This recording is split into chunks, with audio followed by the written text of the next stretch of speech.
The feel of Albania is something that I knew right away. Well, I'll use an old saying, build it and they will come. I know the family personally. The Kushner family. I've done business with Trump. They do not come to lose.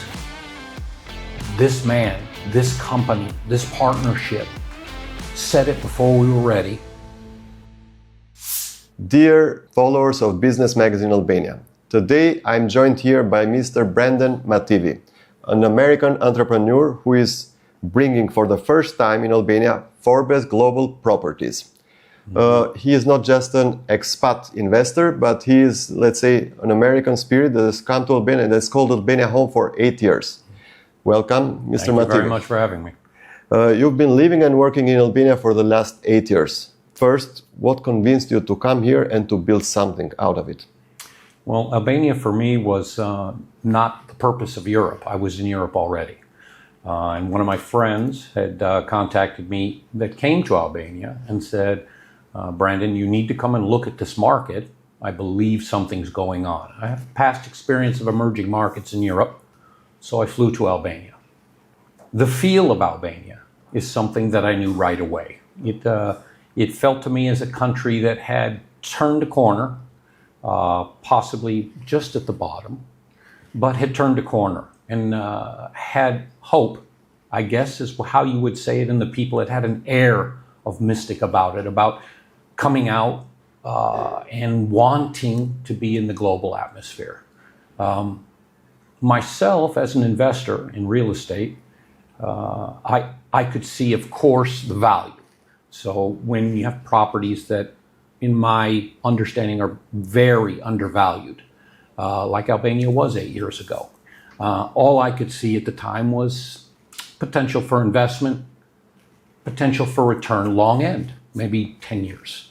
But a good solid buy at the bottom, which I've done before. I did it in Barcelona before the EU, so I do know this market.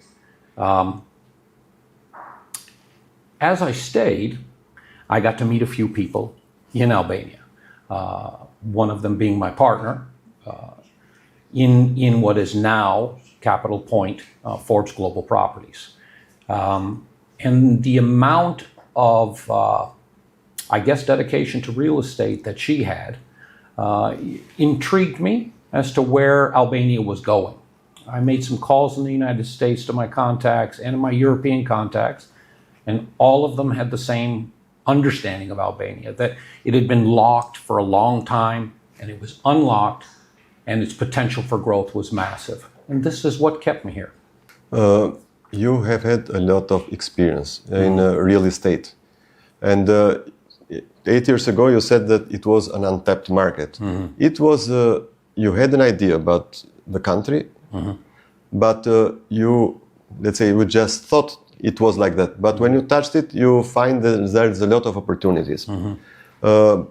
Through 8 years now, we have been under a massive transformation as a country. I think the real estate market, the construction area, everywhere you see things being built. How it is now in the relative to what it was when you came, and is still as inviting this, or with this potential, this market, real estate market, or it's not anymore? No, not at all. Albania is extremely inviting. The future for Albania for the next 10 years solid is going to be really exciting, especially for the people themselves. Foreign investors are a bit cautious still, but it's only because they don't know. Caution typically comes in real estate from that lack of knowledge. Social media is a key responder for Albania's growth. When I came here 8 years ago, I don't even think Albania was on YouTube. I don't think there was anybody going through Albania telling you how great it was. Now, if you log into YouTube or TikTok or any of these social media platforms, there are a lot of people, not just Albanians, but foreigners that are coming through the country and advertising the country as a new hotspot. Of course, anybody that goes into the southern coastline where the waters are super crystal clear it's advantageous for those views of Albania in nature that the general public that doesn't know about Albania because it has been quiet for so long is very interested in. Your prime minister 8 years ago, not much in the news, obviously here for a long time and running a country, but not as popular as today. The prime minister today is hosting major events. The country is really being seen by other politicians and other big parties in the world, and respected, to be honest with you. Albania, when I was first here, little things. There was one tall building in the city. It didn't have any of its cladding, none of its windows. It had already been sitting there for 10 years. And it was built as I was in my first year. It was built up and started construction. And I knew then that there was going to be speculation for A-class building space. And as I watched, project after project after project had been approved, and all of a sudden, the city center started to appear. I noticed that the infrastructure of the country had changed. A big fuel depot had changed. The NATO base had been started for the water side. I noticed that your airports had been planned and then approved, and now almost we're ready for the third airport, public, which is in Vlorë. You have Kukas that's been redone a little bit, and then you've got Tirana that's tripled in size in the last 8 years. So where I used to come into the country, and I would be one of maybe 20 people walking through the gate on a 1/3 full plane, you can't walk into the airport now, and it's not super busy 24/7, it seems. So the country is really, really growing in interest, and this interest will build the country for the next 10 years. You're only at the beginning. But you are talking that it's a question of attention for the country, because social media has its role, the appearance of the prime minister or the government of Albania hosting a lot of events, being, let's say, in center of attention, trying to get a positioning, let's say, in this area as the Balkan. Right. This play a role. But let's say, who is, let's say, the driving force, the real driving force on these changes? Because you can do a promotion, you can advertise something, but it seems now that it's not just words. Something is happening. Let's say we see a lot of developments, a lot of building, especially in Tirana, Durrës, and the coastline. And now the prices are climbing, and we don't know.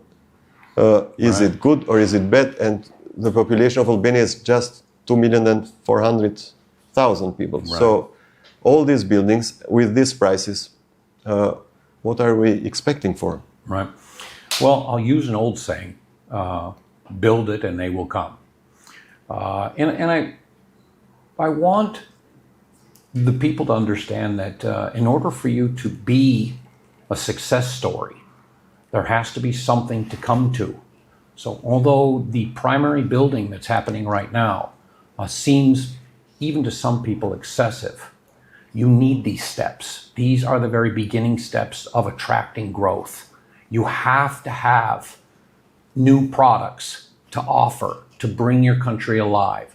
Keep in mind as well that Albania has been out of the limelight. So in my personal opinion, which that's all it is Albania has not been advertised, has not been seen.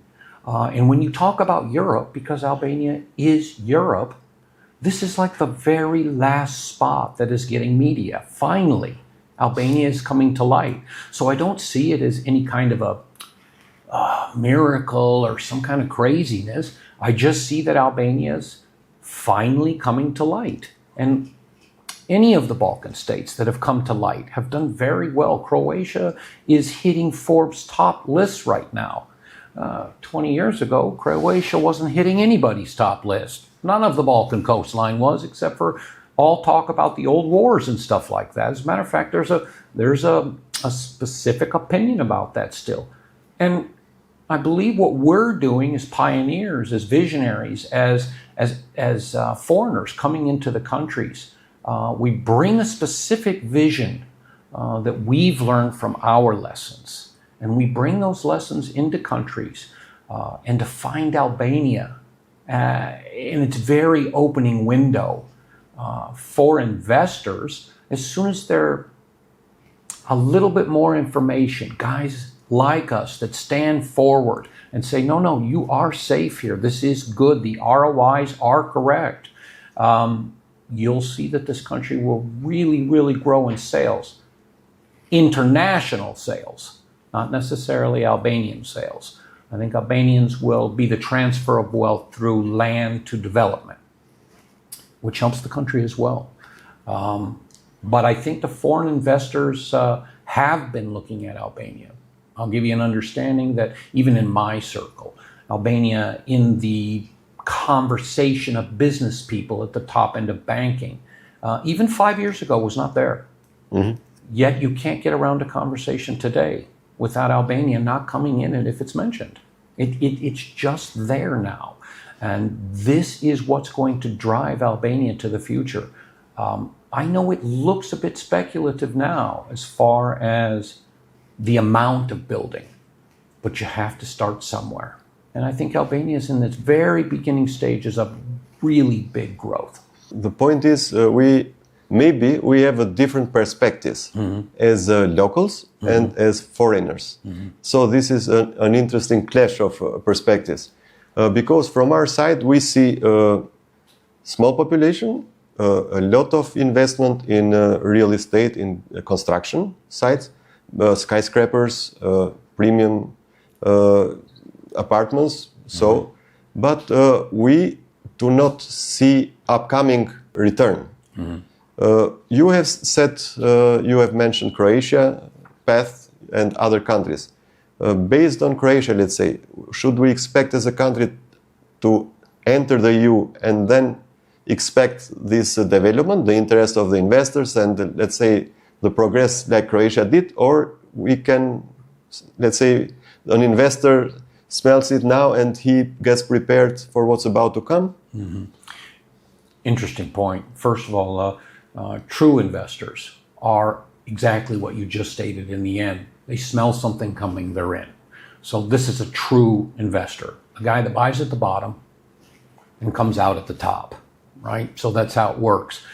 In any other type of investing, people need to see the value built first, and then they buy.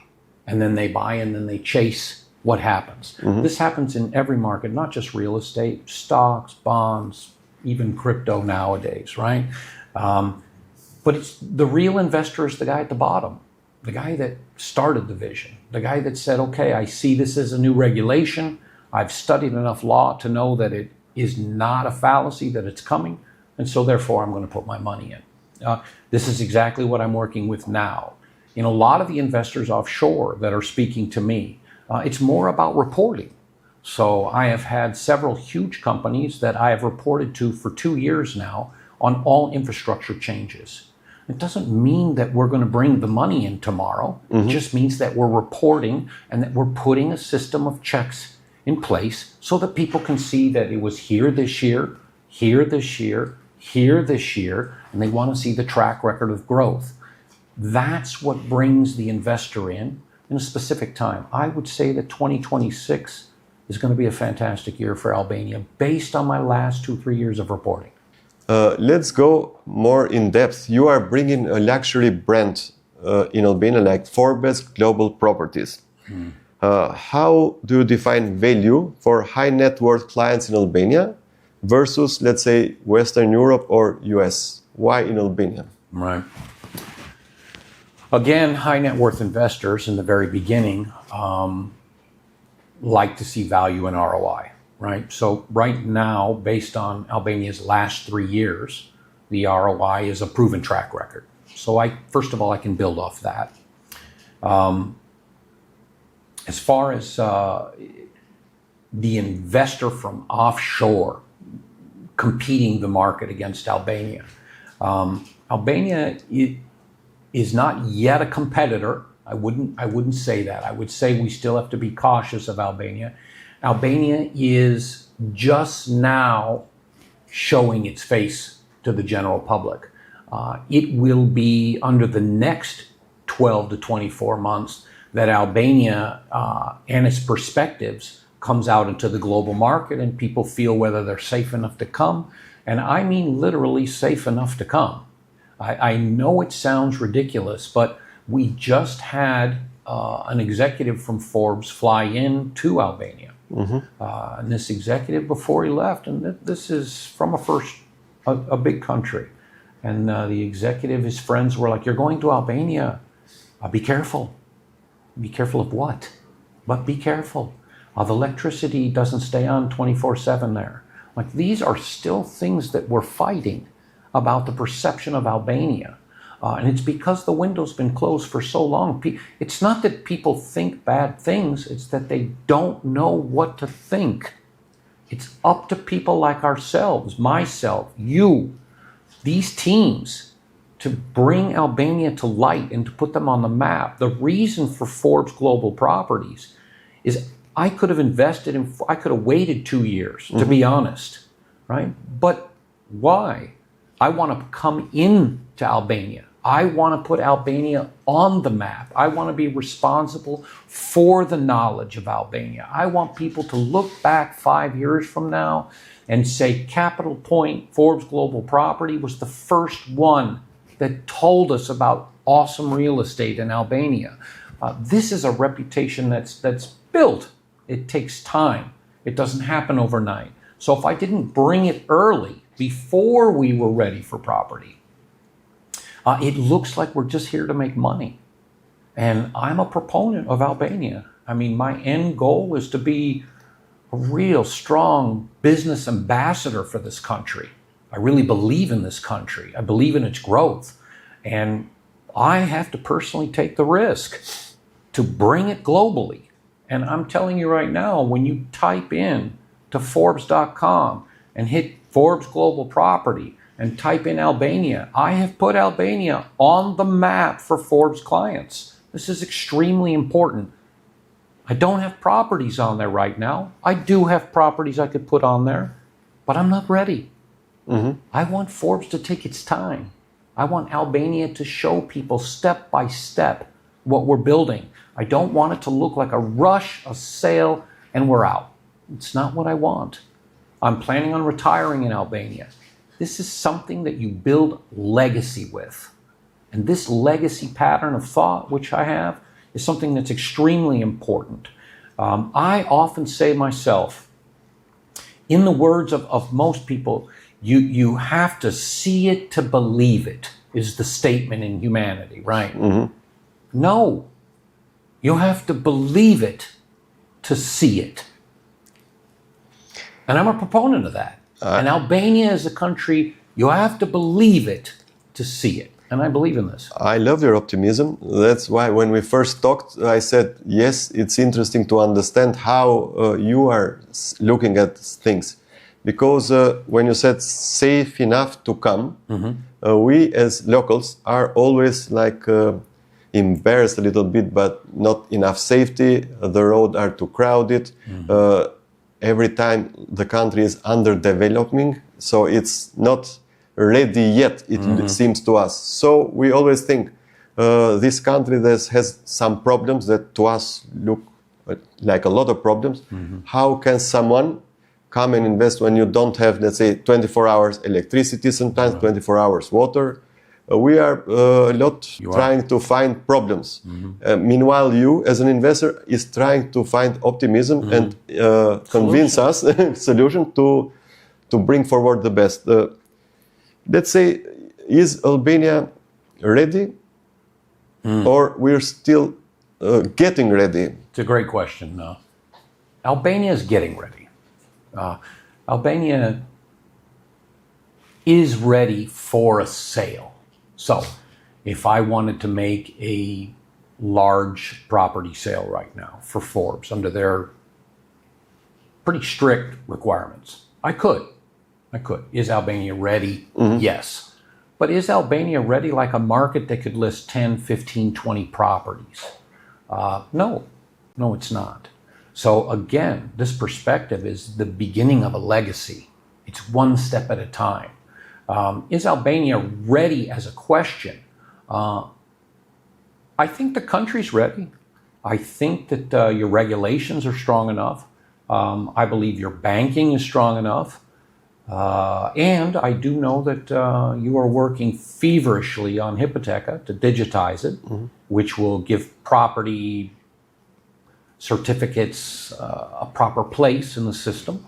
Obviously, we're not there yet. You know, it's not finished. But is it being built? Yes. When you look at Albania in Europe, we could go anywhere and find these problems. When I hear people speak of Albania, sometimes they speak of Albania as if they're the only ones with the problem. I can literally fly anywhere in Europe, and it's the same problem. Europe has not fixed its own problem yet. This is what they're trying to come to grips with, is how are we going to unite all of these states and make it an even playing field for everybody. And the truth of the matter is, Europe's still working on its own infrastructure. You don't have a railroad all the way through everything yet. Albania is one of the first ones really building it strong again. You don't have massive airports all over the place like the United States where you can hop on a private plane and be anywhere in 30 minutes, any other state. Albania is just now coming to terms with that flight possibilities. You guys have not put together any major ports yet. They're in permitting. They will be built. So I'll give you a great example. 8 years ago, when I came over the crest into the south, the waters were empty. There wasn't even one boat. 8 years ago, everything was offshore passing our country. Today, there are lines of $200,000, $300,000, $400,000 speedboats in every good port. There are super yachts that are anchored off in every good port. This is a sign. Now, you don't have the port yet, but I promise you, the minute that the ports are finished, they will be filled as well. And this promotes wealth. It also promotes solid buying patterns. So it's almost like Albania is here, and we haven't attached you to the country yet. And all these people are viewing Albania. Even in the water, people are viewing Albania. And they can't wait to dock. And when they dock, that's when we make real progress. So we're still 12, 24 months away from that, right? But if you have seen what I've seen as an outsider, from nothing to hundreds of boats, and good-sized boats, you realize that very much like the roads being all paved, all the bypasses being paved, the railroad being rebuilt, the new airports, the permitted marinas, the Kushner family coming into the Yes, I wanted to ask you about that. How do you see this investment, let's say? Listen, I'll give you my personal opinion. I know the family personally. The Kushner family. I've done business with Trump. I can tell you that they do not come to lose. I can tell you that. Okay? They would never place themselves in a country for a big loss. You just wouldn't do it. I can also tell you this, that when these companies come in, several companies follow. So the question of Albanians, what are we going to do with this A-class building and stuff like that? We already now have requests for 6, 7, 8, 10,000, 1,000 square meters of Class A building space. We can't fulfill that order. We have requests and can't fulfill it. Can't fulfill it in an A-class building. Why? Because it's being built. So people are worried about the building, and I'm telling you there's already requests. They're waiting. There are huge companies. BYD came into the country, spoke specifically with our company. They spent 2 weeks here with executives. We could not find it. We found something they could have settled with, but it wasn't what they wanted, right? And I told them, listen, hold off, come onto the plate in another 12 months, let me give you another report, let's see what we have. And I said that because I know we're going to have it. And they're going to have exactly what they want. They're going to take a massive space. And it's things like this that build growth for Albania. So there are different directions, not just tourism, not just business, but also I heard in Forbes last days there was Albania in the list of the countries preferred from Americans to be retiring on. 100%. I lead that, by the way. So you see, sometimes from our perspective, we have seen the south of Albania, which was like a virgin coastline. Then we saw it was more crowded, more buildings, and we don't know what to believe. Is this development, progress for the country, or is this just some investment that will somehow the locals will suffer, not benefit much out of it? How do you see this? Because it's a concern on the population. Yes. A lot of luxurious resorts, but in the seaside, the locals, are they going to be there anymore? Well, the locals will, just like any country in Europe, the locals will always be there. I mean, we're seeing a massive turnaround now in Spain, for instance, specifically in Barcelona. Yes, there were protests about tourism. I was in this country in the 90s, living there, doing business, and went through the EU. And this is where I learned one of the primary lessons of how Europeans change and grow.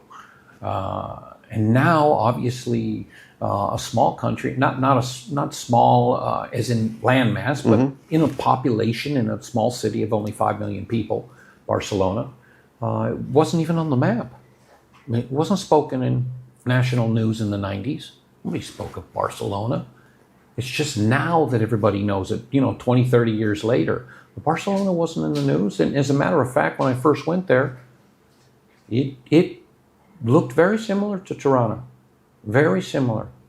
And this is another thing that I felt about Tirana when I first came through, is I was like, wow, this is a young Barcelona. Yeah, wow. Nice comparison. Well, it is. But I think even better. But let me tell you why I say that. Because we're worried about the locals, right? I think what will happen for the locals is development will be a process of land into production, where the locals that have the land in these areas will be inside the new production and therefore raise their whole net worth. To be very candid with you, this will help the landowners, which a lot of Albanians are landowners. This helps them. I'm not saying that it drives them up into super wealth or anything, but I am saying there is a transfer of wealth. They have an opportunity to use that investment to upgrade the wealth. Else. Yeah. That's right. I think when we talk about people that would be left behind, I would talk about the people that possibly are not in the desired land, right? But that also comes with stages.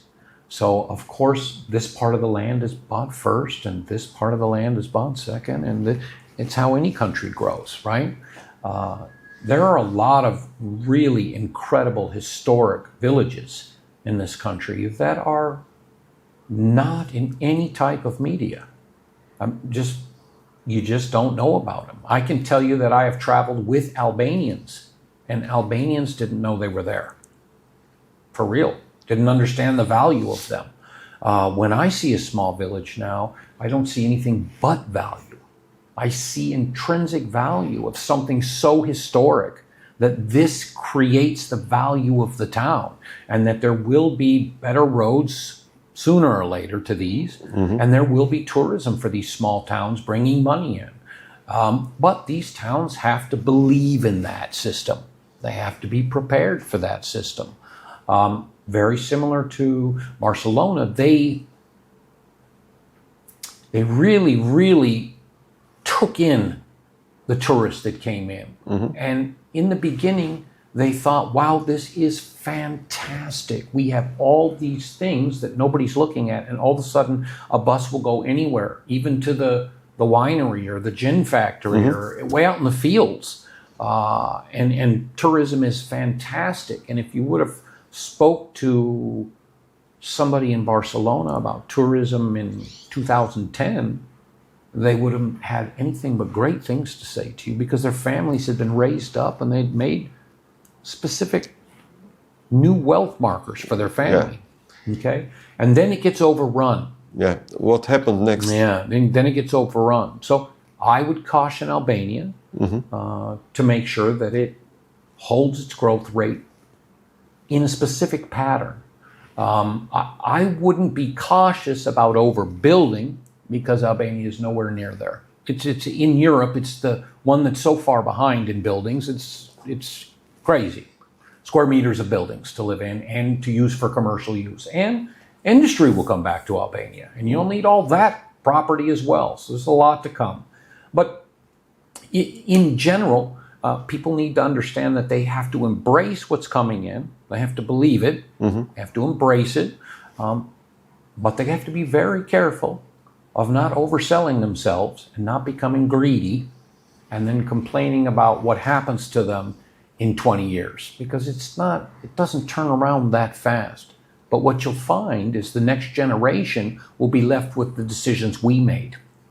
And they will be the ones that are like, this is crazy. We're losing our country. We need to be good stewards of the law and regulation now in place so that Albania can grow in a pattern of strength and maybe even slowing growth down certain years from now so that we can continue an upward trend. I don't believe Albania is in a bubble, just so I can make myself clear, and I don't believe it's going to see one for a long time. I know this opinion is not popular in Albania. There were some concerns. I had some data from a Twitter account, Kosovo Data. They are talking about Kosovo, Pristina, Tirana as well, and they claim that about 30% of apartments in Pristina are empty, and in Tirana, 24%. In general, they say, yet the housing costs keep rising, locals are struggling, and constructions keep increasing. Who are we building for?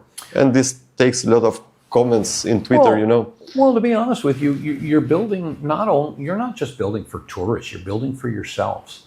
But they are empty. Yeah, well, let me 24% in Tirana. Let me explain what's empty. First of all, we're in real estate, so we see. We know what's out there in inventory. Your issue probably is in regulation of your non-existent MLS and your non-existent comparables, which all of the big countries have. They are synchronized. Which means one person lists the property.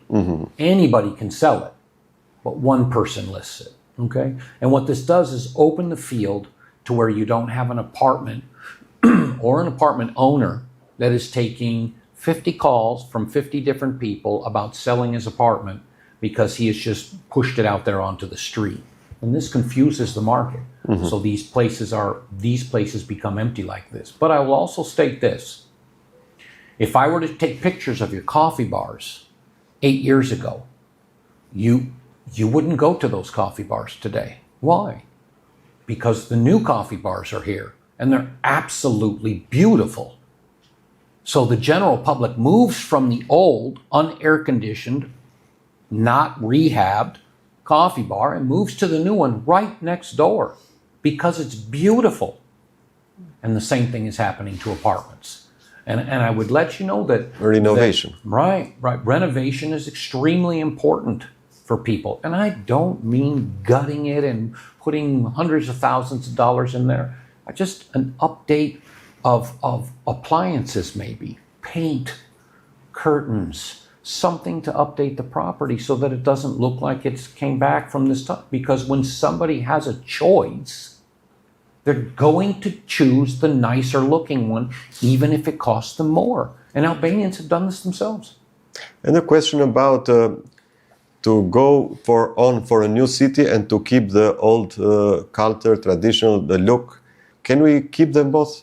Go with the flow and then for the new city, 100%. But still have, let's say, the roots? 100%. Look at any market in the Balkans. Look at any market. They're being publicized because now. Because it's an identity, let's say. They're beautiful. They're being upgraded. but they're being upgraded in their value of the internal parts of these historic buildings. They still look the same. Now, Albania itself, that contradicts Albania a little bit, because the architecture here in Albania was very, very similar. All the buildings looked very similar. So this new vision of the Prime Minister to bring in architects from around the world that are famous, to bring in new views, new looks, new buildings, new architecture, is just a fantastic vision. Will Albania keep its core structure? That's up to the people. That's up to how the people embrace the tourism. If you embrace the tourism to show your culture, yes. If you embrace the tourism for money and drop your culture, that's something that you guys decide. The tourists don't say, hey, I want you to drop your culture. Tourists don't say that. Tourists say, hey, I want to see what you have. Yes, but to your perspective, what would be the best approach? It's very hard to say. I wouldn't give advice on the approach for the country for growth, simply because we're only in the first year or two of real solid growth numbers. I might be able to give a better opinion in another 2 or 3 years. Right now, I would just let people know that it's really coming. It's going to happen. How does success look like for future Albania in, let's say, in 5 to 10 years, professionally and personally? Well, professionally, Forbes Global Properties will be the leading broker in the country, period, bar none. There'll be no substitute for the quality that we offer offshore and Albanian investors in consultation. We are not a sales company. We are a wealth consultant, and we will put you in the right direction, even if it's not the direction you choose when you come in the office. We will educate you with all of the knowledge we have from offshore and onshore to give you the best advice for yourself. That's professional. Personal.